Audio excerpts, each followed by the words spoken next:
आज मिल गया एक और सच्चाई का पुजारी मिट्टी में।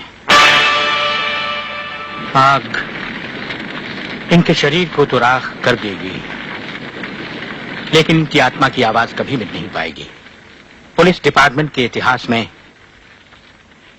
डीआईजी रुद्र प्रताप चौहान का नाम सुनहरे अक्षरों में लिखा जाएगा।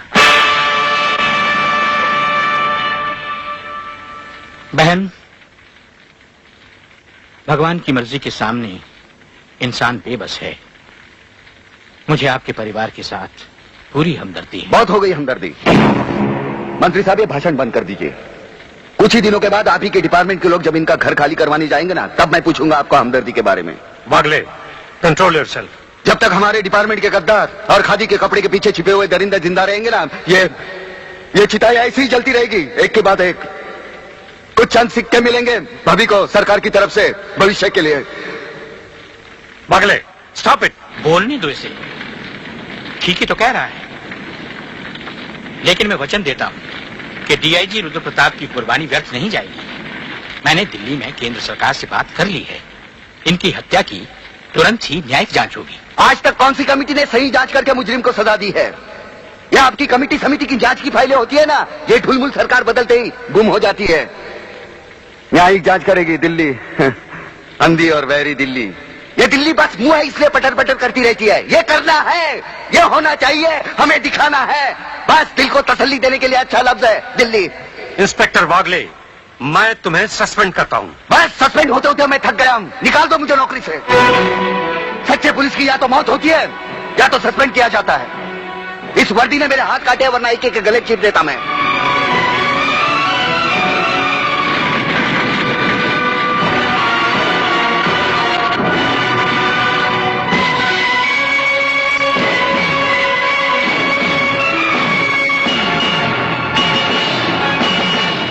आप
एक छानपैकी अमोल पालेकरांनी एक चित्रपट केला होता, थोडासा रुमानी हो जाए. त्याच्यामध्ये खोटा पाऊस आणतो एक माणूस, दुष्काळ पडलेला आहे आणि तो म्हणतो मी पाऊस आणेन, 5,000 रुपये द्या. ती मुलगी म्हणते हा खोटा आहे, पाखंडी आहे. बाप म्हणतो पण बघूया तरी. मग तो मुलगा जो आहे तिचा भाऊ तो म्हणतो सच्ची मुच्ची बारिश.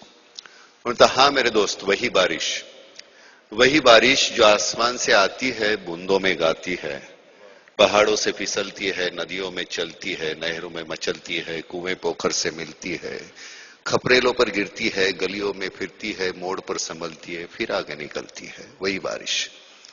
ये बारिश अक्सर गीली होती है, इसे पानी भी कहते हैं.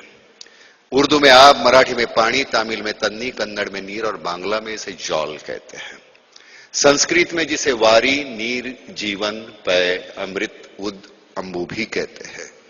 ग्रीक में इसे अक्वा प्यूरा, अंग्रेजी में वाटर, फ्रेंच में एयर और केमिस्ट्री में H2O कहते हैं. ये पानी जब आंख से ढलता है तो आंसू कहलाता है, लेकिन चेहरे पे चढ़ जाए तो रुबाब बन जाता है. कभी कभी ये पानी सरकारी फाइलों में अपने कुएं समेत चोरी भी हो जाता है. पानी तो पानी है, पानी जिंदगानी है. इसलिए जब रूह की नदी सूखी हो, मन का हिरन प्यासा हो, दिमाग में लगी हो आग और प्यार की गागर खाली हो, तब मैं हमेशा ये बारिश नाम का गीला पानी लेने की राय देता हूं. मेरी मानिए तो ये बारिश खरीदिए, सस्ती सुंदर टिकाऊ बारिश, सिर्फ 5,000 रुपए में. इससे कम में कोई दे तो चोर की सजा हो मेरी, आपकी जूती सिर पर मेरी बारिश खरीदिए. इतकं सुंदर लिहिलेलं आहे. त्याला एक अशी छान लय आहे. मगाशी मी सांगत असताना म्हणत होतो की जिसमें एक लय है, आरोह अवरोह उसके तय है, तो उसकी वजह से याद नहीं करना पड़ता क्या बोल रहा हूं मैं. वो जाके बचपन की कविता है, वाटते सानुली मंद झुळ कमी भावे, घेईल ओढ मन तिकडे स्वैर झुकावे, कधी बाजारी तर कधी नदीच्या काठी, वेळूत कधी पडक्या बाड्या पाठी. हे आठवावे नाही लागत. त्या आतमध्ये रक्तामध्ये अशा इतक्या आतमध्ये खोल रुतलेल्या असतात. त्यामुळे ते अशा सहज, कैसे बताओ मैं तुम्हें मेरे लिए तुम कौन हो, कैसे बताओ मैं तुम्हें तुम धड़कनों का गीत हो, जीवन का तुम संगीत हो, तुम जिंदगी, तुम बंदगी, तुम रोशनी, तुम ताजगी, तुम हर खुशी, प्यार हो, प्रीत हो, मनमीत हो, आंखों में तुम, यादों में तुम, नींदों में तुम, ख्वाबों में तुम हो मेरी हर बात में, तुम हो मेरे दिन रात में, तुम सुबह में, तुम शाम में, तुम सोच में, तुम काम में. मेरे लिए पाना भी तुम, मेरे लिए खोना भी तुम, मेरे लिए हंसना भी तुम, मेरे लिए रोना भी तुम, और जागना सोना भी तुम. जाऊं कहीं देखूं कहीं, तुम हो वहां, तुम हो वहीं. कैसे बताओ मैं तुम्हें, तुम बिन तो मैं कुछ भी नहीं. कैसे बताओ मैं तुम्हें, मेरे लिए तुम कौन. हे छानपैकी माधुरी दीक्षित साठी बोललो होतो, त्यामुळे ते इतकं आतमध्ये जाऊन रुतलेलं आहे ते विसरलंच जात नाहीये. काही गोष्टी नुसत्या आता स्वप्न म्हणूनच राहिलेल्या आहेत. पुन्हा एकदा तुम्हा सगळ्यांना जे इथे म्हणालो, हा सगळा झाला याचा भाग, जे म्हणालोय, ज्याच्या मागची भावना आहे हे सुरू करण्यामागची, इथून विचार करा. इथून सुरुवात होऊ दे आणि मग तो चढत जाऊ दे आणि मग इथे येऊ दे आणि मग इथे क्लिक करा आणि तो राहू दे. तुमचं देणं आहे, समाजाचं काहीतरी देणं आहे, आपलं सतत काहीतरी देणं आहे. आपल्याला देवानं 2 हात दिलेले आहेत, त्याचं कारण आपल्याला 2 हात पुरेसे आहेत. 2 हातामध्ये जेवढं मावेल तेवढं आपल्याला पुरेसं आहे. तेवढं भरल्यानंतर ते मातीत पडण्याच्या अगोदर लोकांना देऊन टाका तुम्ही, कारण ते नाहीतरी जाणारच आहे.